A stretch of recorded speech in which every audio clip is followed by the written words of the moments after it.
welcome to Lovin' Life's Journey. I'm Chantel. Thank you so much for tuning in. I'm wondering how many of you noticed my new intro. That animation was done by my daughter Emily, and I love it. I'm so excited about that. I think she did an amazing job. So you're going to be seeing that at the beginning of all of my videos from now on. So today's video is a DIY project that I created from a couple of items that you can pick up at Dollar Tree. The main item is those football wreath forms, and I know several of you had commented in my Dollar Tree haul when I picked those up that you were excited to see what I was going to make with those. So today is the day. I have this project that it's easy. It's a little more time consuming, but it's an easy project to do. So I'm really excited to show you. So let's just jump in and get started. For each wall sconce, I will be using one of these football wreath forms from Dollar Tree. And I'm going to be covering these with some jute twine, and you can get twine at Dollar Tree, but I am going to be using quite a bit of it, so I have a larger roll that I picked up at Walmart. And I'll also be using some foam core board, and this is available at Dollar Tree as well. First, I'm going to use a good pair of wire cutters, and I'm going to cut the football wreath form in half. I'm going to cut each one of those wires right along that center line.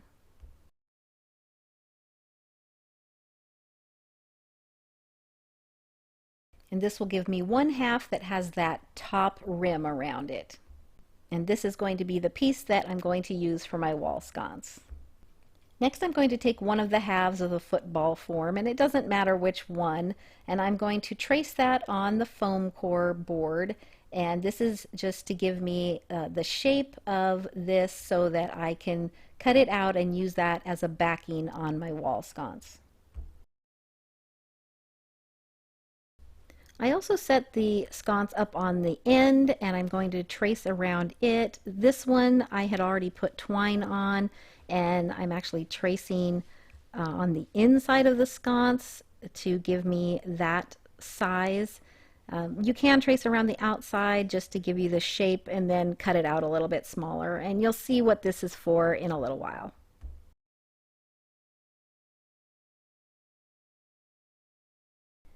So now I'm just using a razor knife to cut out those foam board pieces, and I'm making two sconces, so I have two of the backs and two of the tops.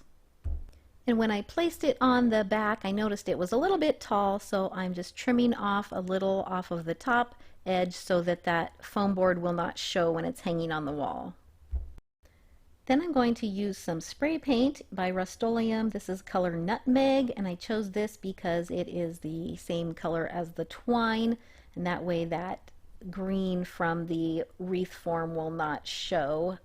And then I also sprayed one side of my foam board pieces. This next step is a little time consuming, so I recommend just putting on a good movie and just enjoy yourself while you're working on it. And so I'm going to take a little bit of the jute twine off of the roll because the roll is too big to fit in between the sections of the wreath form. And then I'm going to secure that end of the twine on the back side with a little bit of hot glue.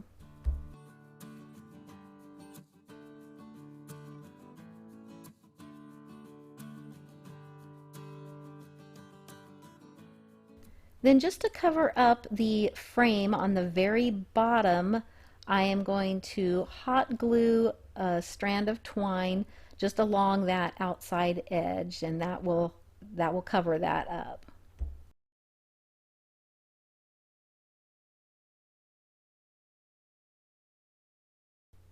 Then I'm going to start weaving the twine over and under those vertical wires of the form.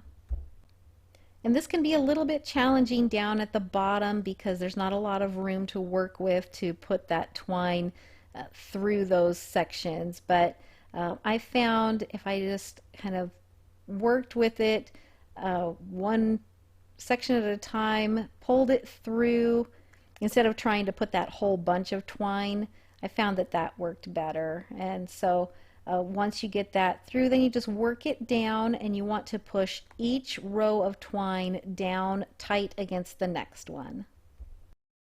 And this does get easier as you work up the form because you have a little bit more space in each of those sections to work with.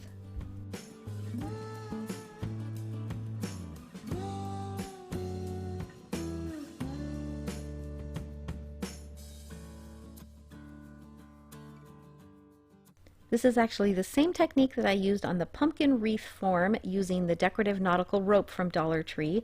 I will put that link to this video in the description box below and in the card above if you want to check it out.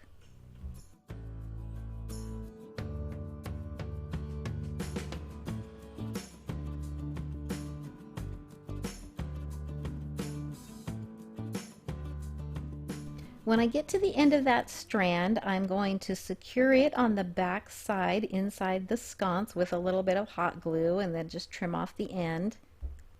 And then I will take another piece of twine and just secure that end right where I left off and then continue on.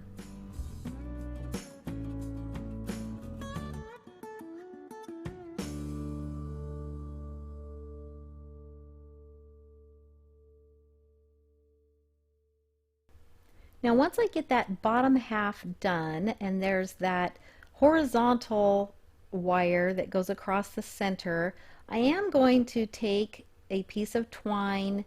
I'm just using the end of the piece that I was using, and I'm going to glue it across the center. Instead of weaving it, it's just going to be glued on top of that wire so that it will conceal that center wire. And once I'm finished with all of the weaving of the jute twine, you really don't even notice that this one strand is not woven in. And then I'll just secure that on the back side and I will continue on. Now if you have a long piece of jute twine still left that you're working with, then you can just continue weaving just like you were.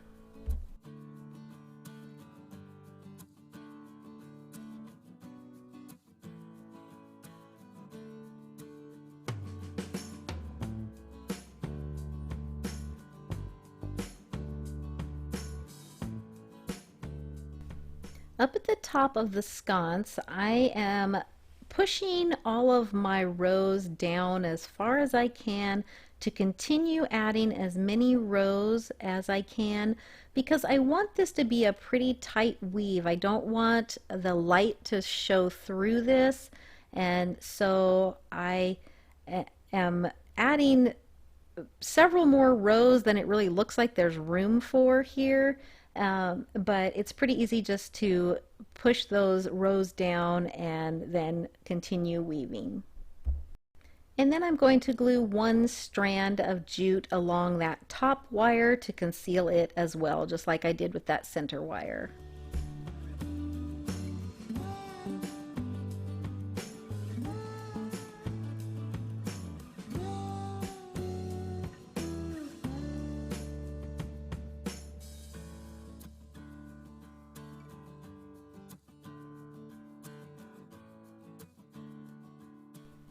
And here is what it looks like. I really like the looks of this, the way it is woven.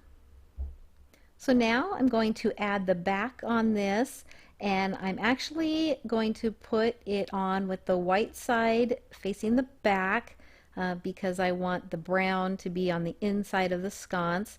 And I'm just hot gluing this to the back so that it has just a flat back. And I know some of you are wondering why I didn't paint both sides, but I didn't paint them because I'm going to be using some command strips to hang these up, and I didn't want to stick the command strips to the painted side. I wanted it to stick directly to the foam board.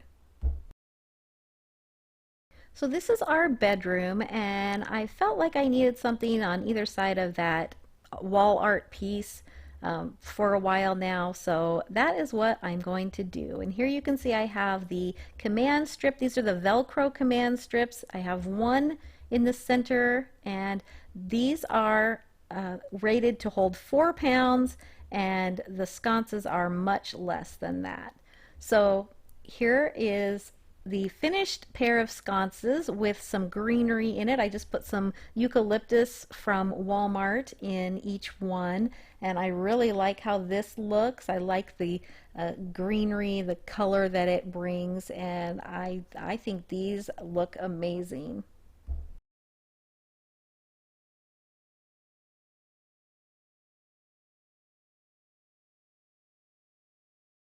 So remember that piece that I cut out of the foam board that I traced the top of the sconce and then we painted it as well? Well, now I'm going to show you how I use that to actually turn these into an actual light. I'm going to trim around this a little bit because it is a little bit too big to fit down inside, and so I'm just trimming off about 1/4 of an inch using my razor knife. Then I'm going to take this piece and I am going to put it down inside the sconce so that it is about, I would say, 3 inches down inside, and this is going to make a little shelf for our light to sit on. And I am not even going to glue this in. It just pushes down inside and it is really snug and tight in there, and so this will make a great little shelf to put one of those little puck lights, and you can get them at Dollar Tree.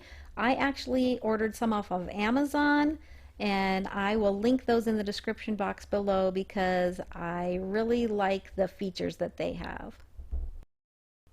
And I would recommend taking them out to turn them on and then putting them in, because if you try to push down, you might push that foam board out of place.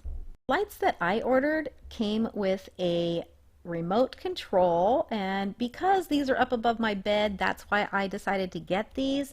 They actually also change colors, but I didn't really care so much about that as having the remote. These came in a set of 3 with the remote for about $12, and I really like how these look. I love the accent lighting that it just gives a little bit of warmth to our bedroom, and I think that they're really pretty. But I also liked the greenery too. Let me know in the comments below which you like better, the lights or the greenery. I did find with the remote that you had to get it just kind of at the right angle to change both lights at the same time, but you can change them individually or at the same time, and these are just really fun. So again, I'll put that link in the description box below. Let me know if you liked this video. If you did, please give it a thumbs up, and if you haven't subscribed to my channel, be sure to hit that subscribe button as well as the notification bell and set those notifications so YouTube will notify you when I upload new videos. Thank you all so much for watching. I hope you all have a blessed day.